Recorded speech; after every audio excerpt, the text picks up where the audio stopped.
Shalom Ibu dosen dan teman-teman sekalian. Dalam video ini kami akan mempresentasikan hasil kerja kami dengan menjelaskan pengkajian fisik integumen. Anatomi integumen.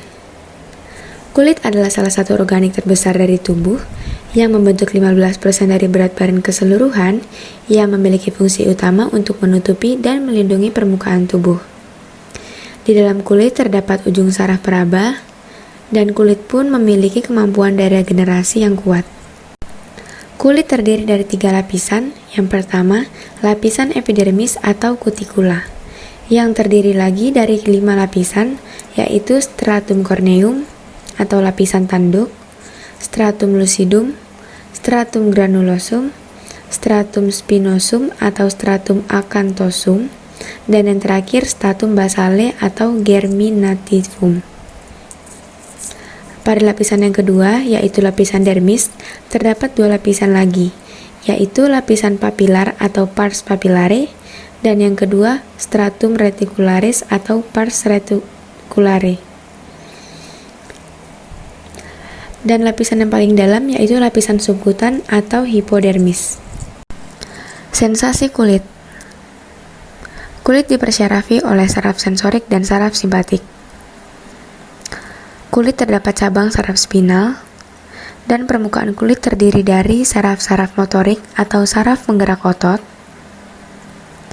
Terdapat saraf sensorik yang menerima rangsangan dari luar berupa sakit atau nyeri yang dirasakan pada lapisan epidermis. Kulit memiliki 9 fungsi utama. Yang pertama, berupa alat pelindung atau proteksi. Yang kedua, eksteroreseptor atau peraba. Yang ketiga, sebagai alat komunikasi. Yang keempat, sebagai tempat penyimpanan. Yang kelima, sebagai alat termoregulasi. Yang keenam, sebagai alat ekskresi. Yang ketujuh, sebagai alat osmoregulasi. Yang ke-8, sebagai alat pernapasan. Yang ke-9, sebagai alat absorpsi.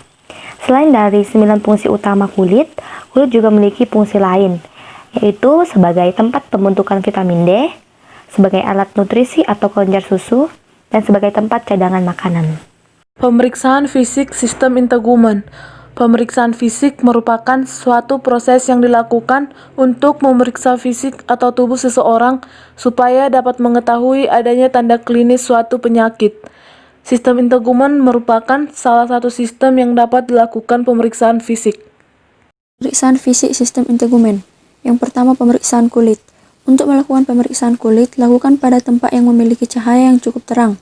Lakukan inspeksi dan palpasi pada seluruh permukaan kulit serta memperhatikan hal-hal berikut. Yang pertama, inspeksi kulit. Yang kedua, kelembapan kulit. Yang ketiga, temperatur. Yang keempat, tekstur. Yang kelima, lokasi dan distribusi. Yang keenam, susunan dan bentuk. Yang ketujuh, tipe. Yang kedelapan, warna kulit. Yang kesembilan, mobilitas dan kemudahan. Yang ke-10, turgor dan kecepatan. Dan yang ke-11 adalah bau. Yang kedua adalah pemeriksaan rambut. Pada pemeriksaan rambut, hal yang perlu dinilai adalah warna, kelebatan, distribusi, serta karakteristik rambut. Lakukan inspeksi dan palpasi pada bagian rambut dengan memperhatikan hal-hal berikut. Yang pertama, kuantitas, tipis tebalnya rambut. Yang kedua, distribusi, alopecia sebagian atau total sesuai dengan perkembangan usia. Yang ketiga, tekstur, halus kasarnya rambut. Yang ketiga, ada pemeriksaan kuku. Pada pemeriksaan kuku dilakukan untuk menilai warna kuku, bentuk, serta keadaan kuku yang dapat menunjukkan adanya kelainan pernafasan kronis maupun penyakit jantung. Lakukan inspeksi dan palpasi kuku jari tangan dan kaki dengan memperhatikan hal berikut. Yang pertama, warna, cyanosis atau pucat. Yang kedua, bentuk, kaji adanya clubbing fingers. Yang ketiga, adanya lesi, paronchia onycholosis. Dan yang keempat, palpasi kuku, kaji adanya capillary refill time. Warna akan normal kembali selama 3-5 detik. Baik, saat ini saya akan menjelaskan temuan normal dan tidak normal pada kulit. Untuk normalnya, warna kulit merata, kulit lembab, dan suhu normal pada anak, yakni pada pemeriksaan oral 36,4 derajat sampai 37,4 derajat Celcius, rektal 37 sampai 37,8 derajat Celcius, aksilari 35,8 sampai 36,6 derajat Celcius, timpani 36,9 derajat sampai 37,5 derajat Celcius. Tekstur kulit anak lembut dan licin, tidak terdapat edema, turgor kulit anak kurang dari 3 detik, dan tidak berbau. Untuk temuan abnormal pada kulit, yaitu terdapat cyanosis, jaundice atau warna kekuningan pada kulit yang disebabkan karena adanya penumpukan bilirubin, palor atau pucat, kelembaban yang berlebih, anhidrosis yang menandakan bahwa anak mengalami dehidrasi, suhu di atas atau di bawah standar normal pemeriksaan, lalu terdapat urkartia, kulit kasar, edema, pustula atau penonjolan kulit berisi pus, vesikula yang mana penonjolan kulit berisi cairan serosa, dan kulit anak berbau. Kemudian pemeriksaan rambut. Pada pemeriksaan rambut terdapat 3 hal yang perlu dikaji, yaitu kuantitas rambut, distribusi rambut, dan kondisi kulit kepala. Kuantitas rambut yang normal yaitu rambut pada anak tumbuh lebat dan tebal, teraba lembut ataupun kasar. Pada keadaan tidak normalnya, rambut terlalu tipis dan mengalami kerontokan.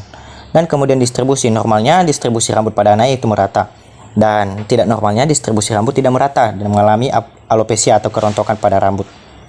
Lalu kemudian pada kulit kepala, kondisi normalnya tidak terdapat pediculosis capitis atau kutu, tidak terdapat lesi dan juga tidak terdapat squama. Lalu pada kondisi tidak normalnya, pada kulit kepala anak terdapat pediculosis capitis, terdapat squama dan terdapat lesi pada kulit kepala. Selanjutnya adalah pemeriksaan pada kuku.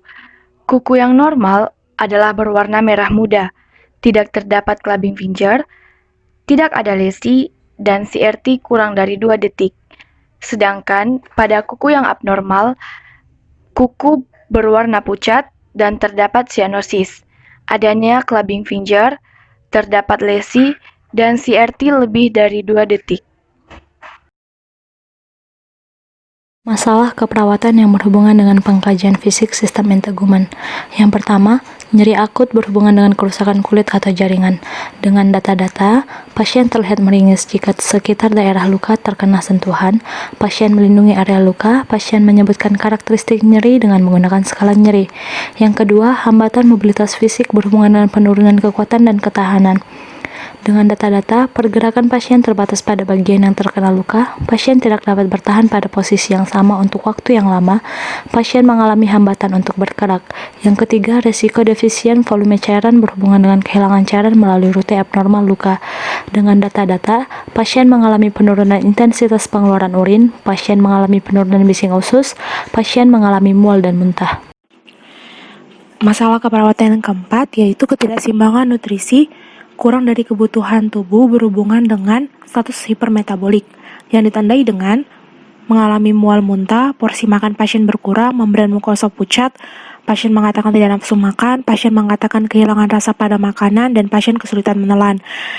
Masalah keperawatan kelima yaitu ansietas yang berhubungan dengan krisis situasi yaitu kecacatan yang ditandai dengan pasien mengalami insomnia, peningkatan keringat pada pasien, mengalami gangguan pola pernapasan, tremor, terlihat gelisah, pasien merasa putus asa, pasien merasa takut, dan pasien merasa khawatir. Masalah keperawatan yang keenam yaitu gangguan citra tubuh yang berhubungan dengan perubahan fungsi tubuh. Ditandai dengan pasien menolak menerima perubahan, pasien trauma terhadap bagian tubuh yang tidak berfungsi, pasien mengalami perubahan fungsi tubuh, pasien terlihat menyembunyikan bagian tubuh, pasien mengatakan perasaan negatif terhadap tubuh, dan pasien merasa tidak percaya diri. Nah, yang pertama di sini adalah nyeri akut berhubungan dengan kerusakan kulit atau jaringan. Perencanaan keperawatan berkaitan dengan masalah keperawatan ini adalah melakukan pengkajian nyeri secara komprehensif termasuk lokasi, karakteristik, durasi, frekuensi, kualitas, dan juga faktor pepitasi. Yang kedua, mengobservasi reaksi nonverbal dari ketidaknyamanan pasien. Yang ketiga, menggunakan teknik komunikasi terapeutik untuk mengetahui pengalaman nyeri pasien, membantu pasien dan keluarga untuk mencari dan menemukan dukungan, serta meningkatkan istirahat pasien. Nah, untuk masalah perawatan yang kedua, itu ada resiko defisien volume cairan berhubungan dengan kehilangan cairan melalui rute abnormal luka. Nah, di sini juga ada beberapa poin tentang perencanaan keperawatan yang berhubungan dengan masalah ini, yaitu memonitor status hidrasi, memonitor vital sign, memonitor masukan makanan atau cairan serta hitung intake kalori harian. Terus yang selanjutnya memonitor status nutrisi, memberikan penggantian nasogastrik sesuai output, dan juga dorong keluarga untuk membantu pasien makan. Nah, kemudian untuk masalah yang ketiga, ada hambatan mobilitas fisik berhubungan dengan penurunan kekuatan atau ketahanan. Nah, di sini ada beberapa poin utama, yaitu memonitoring vital sign sebelum dan sesudah latihan. Dan kita juga harus melihat respon pasien tentang atau saat latihan. Kemudian mengkonsultasikan dengan terapi fisik tentang rencana exercise terapi, dan kita harus selalu mengkaji kemampuan pasien dalam mobilitas. Nah, untuk masalah yang keempat, itu ada ketidakseimbangan nutrisi kurang dari kebutuhan tubuh yang berhubungan dengan status hipermetabolik. Nah, di sini yang menjadi poin utamanya yaitu berkolaborasi dengan ahli gizi untuk menentukan jumlah kalori dan nutrisi yang dibutuhkan, kemudian memberikan makanan yang terpilih tersebut. Tentunya itu sudah dikonsultasikan ya dengan ahli gizi, dan juga kita harus mengkaji kemampuan pasien untuk mendapatkan nutrisi yang dibutuhkan.